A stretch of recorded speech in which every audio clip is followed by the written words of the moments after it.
Hai, Assalamualaikum dan salam sejahtera. Nama saya Muhammad Faris bin Muhammad dari AT59 Pendidikan Jasmani.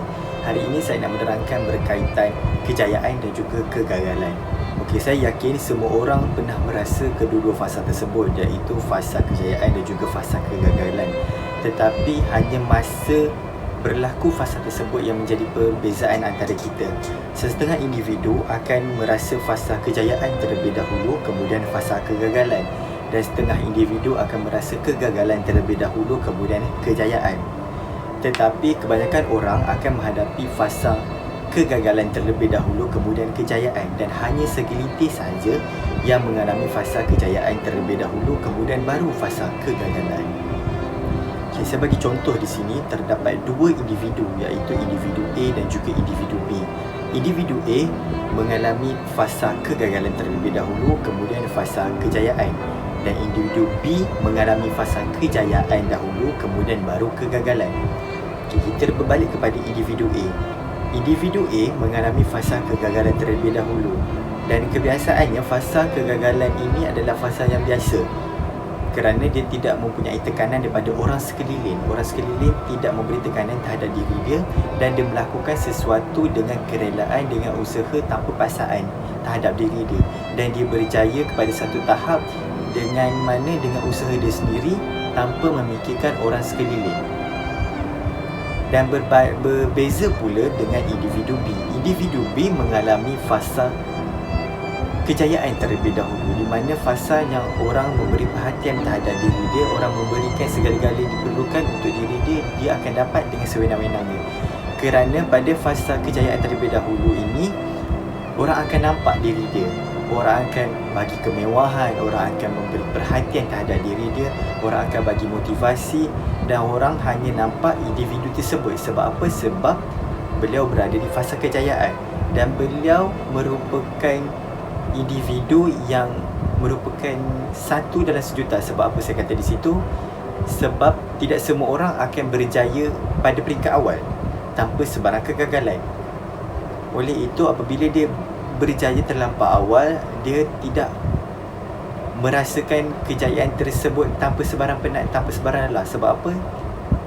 Dia masuk ke suatu kerjaya ataupun sesuatu industri tersebut, dia terus meningkat naik, dan tanpa sebarang halangan dia merasakan diri dia sudah berjaya.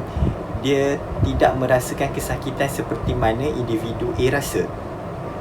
Oleh itu, apabila dia jatuh kepada fasa kegagalan, begitulah sukar untuk diterima untuk diri dia. Sebab apa?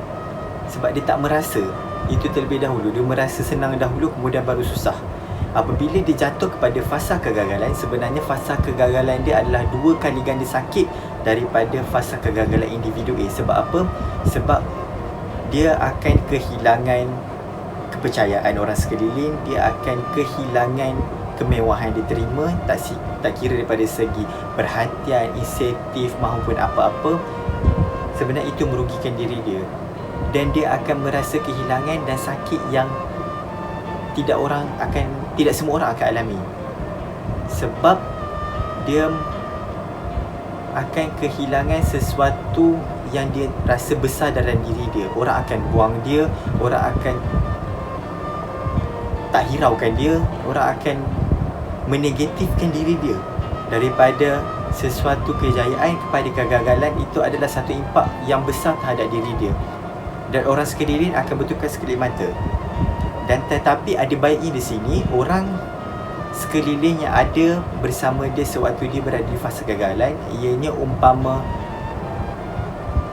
satu titik manis terhadap diri dia. Sebab apa? Tak semua orang akan ada bersama kita sewaktu kita berada di fasa kegagalan.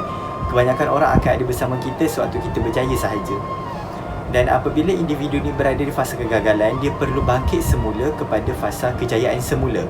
Dan fasa ini tak semua orang akan berjaya. Semua pokok pangkalnya bergantung pada diri dia sendiri. Kalau dia sanggup menghadapi cabaran, sanggup menghadapi rintangan, dia mampu untuk naik semula kepada fasa kejayaan semula tersebut. Tetapi kalau dia sudah gagal, dia tak mampu buat apa-apa, dan dia berdiam diri, maka kejayaan semula tersebut tidak akan datang kepada diri dia.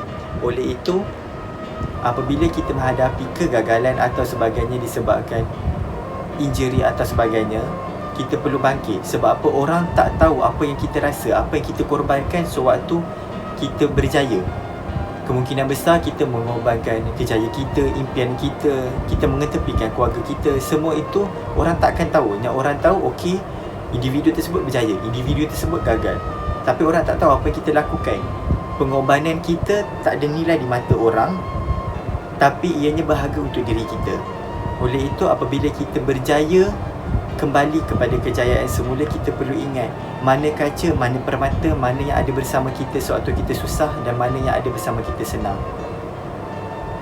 Sebab apa? Di sini permata adalah susah untuk kita dapat dan ianya agak sukar untuk kita menilai.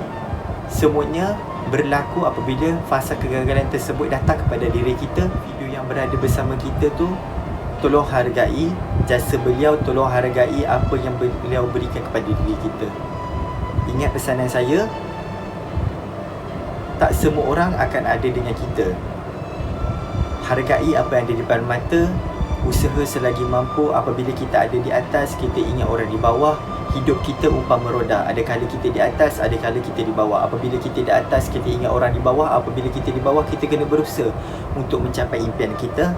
Itu sahaja daripada saya. Assalamualaikum warahmatullahi wabarakatuh.